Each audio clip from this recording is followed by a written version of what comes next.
Hey guys, I'm Tait Miller and today we are going to be prepping for Christmas Day. It's that time of year and I want to make it as easy as possible for you guys at home. So let's get going.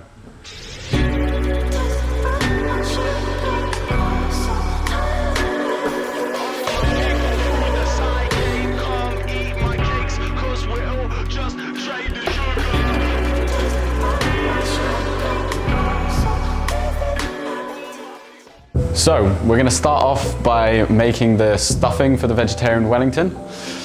I want you to grab some fresh beetroots and we're just going to get these cooked. So take off the top.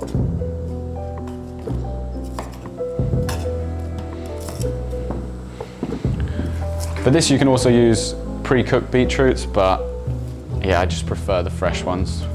We're going to leave the skin on and we're just going to dice them.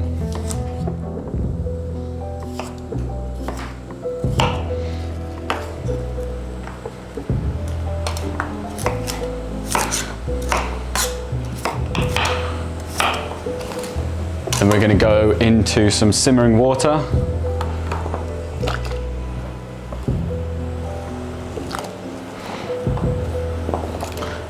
And to that we're just going to simply add a pinch of salt,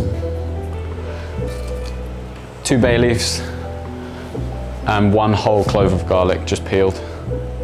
So for the stock, we want to start by roasting the vegetables, so grab a tray. We're going to be using shallots for this, a couple of portobello mushrooms, a few sticks of celery, and a couple of big carrots. And it's all rough chop. So this. And we're trying to create surface area here for the roasting, so you get all that nice brown caramelized flavor.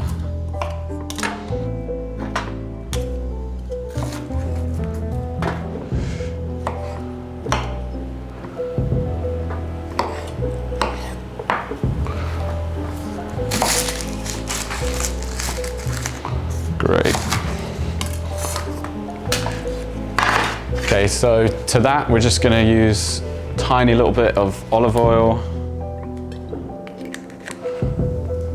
a couple of bay leaves, a little bit of ground black pepper, give it a quick mix.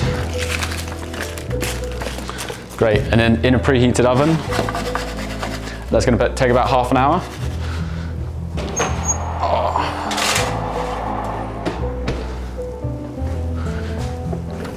Great, and whilst that's going, we're going to make a delicious pear chutney. We're going to start by dicing 2 pears and 2 apples ready for the chutney.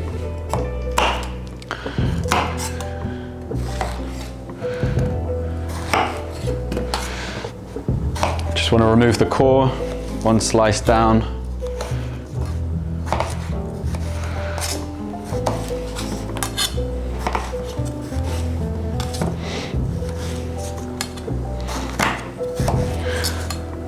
Just like this.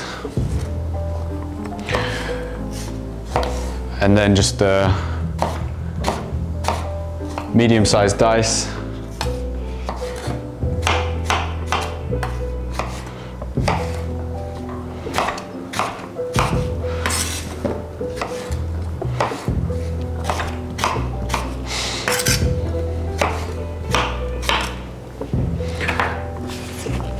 Straight into the saucepan.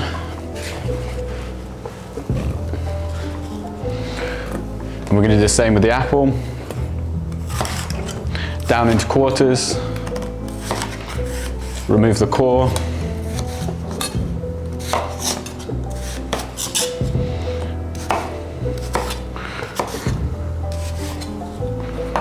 And then dice.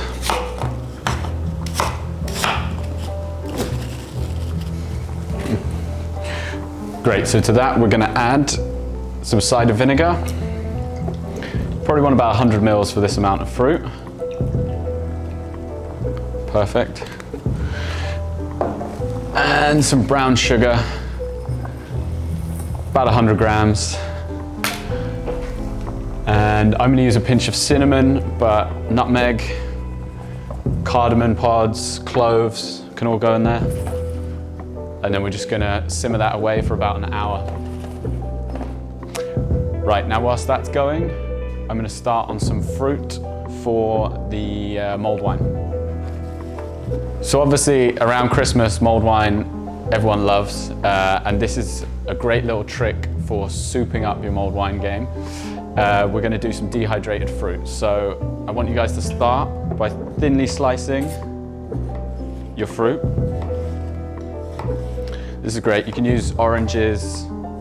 I've got a grapefruit here as well. And we're basically just dehydrating the fruit. Looks beautiful, super colorful. Grapefruit, here we go. And just get it as thin as you can.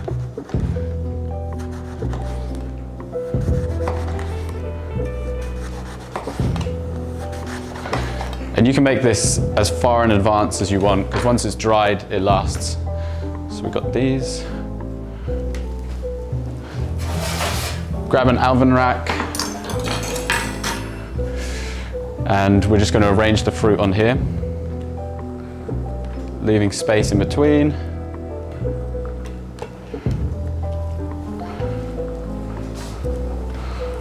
Perfect. And these are ready to go in the oven. They take about 2 hours at 120. So I'm going to do that after the veg comes out. I think the beetroots are ready now. So we're going to start blending these. Ready for the stuffing. So for the beetroot mix, we're either going to strain the beetroots or just use a slotted spoon. We're just going to get them straight into the blender. Remove those bay leaves there.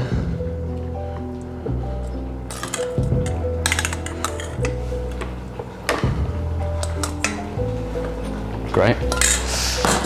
And to that we're going to add a block of tofu, which I'm just going to cut in half.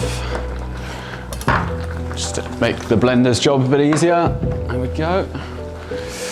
Want you to add a little bit of nutritional yeast to that. About a teaspoon. Going to go in with a big tablespoon of ground cashew nuts. Large pinch of salt.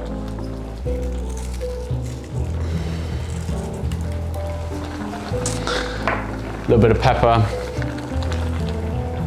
And some of this ground flax meal. About a tablespoon. A little bit of soy sauce and a little bit of agave. And then we're going to blend that until it's nice and smooth. Yeah.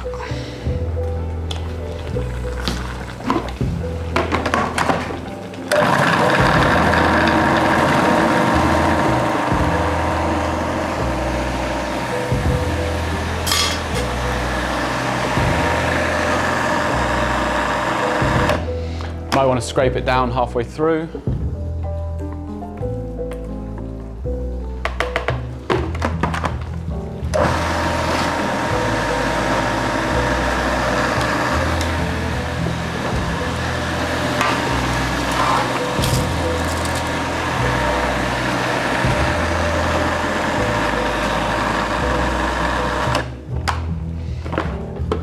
Great.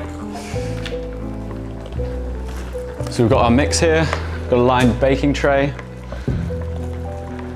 and we're gonna form our stuffing mix.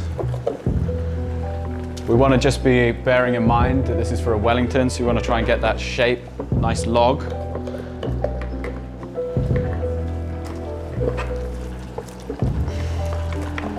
So, spread the mix across the tray. And we're just going to use this paper to form the shape. Carefully with fingers, just in case the mix is still hot.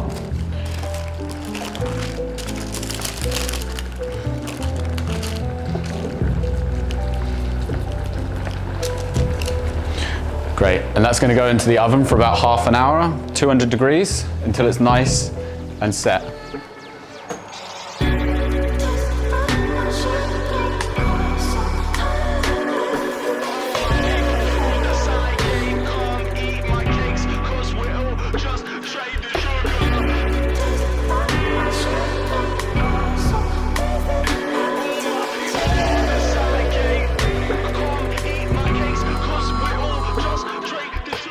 So we're ready to start finishing the stock. We need to grab that beautiful roasted veg, and we're going to get it into the water that we had left over from the beetroots.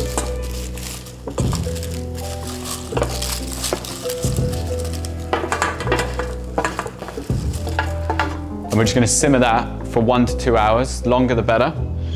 That's that working away. Once that's simmered, we're just going to strain it, and I want you to leave it in the fridge, ready to go. If you're doing this like I am a week in advance, we're going to be freezing these. So put it in a Tupperware, put it in the freezer, defrost it the day before, and we'll be finishing this gravy on the day.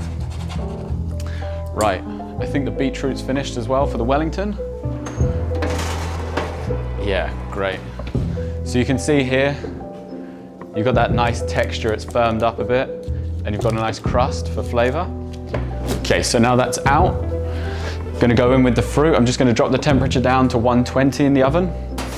And these are gonna take about 2 to 3 hours.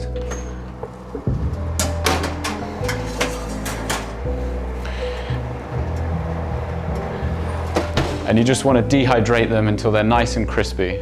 All right guys, so now we're just gonna pack all of this stuff away, get it ready for next week. Just wanna take a jar for the chutney.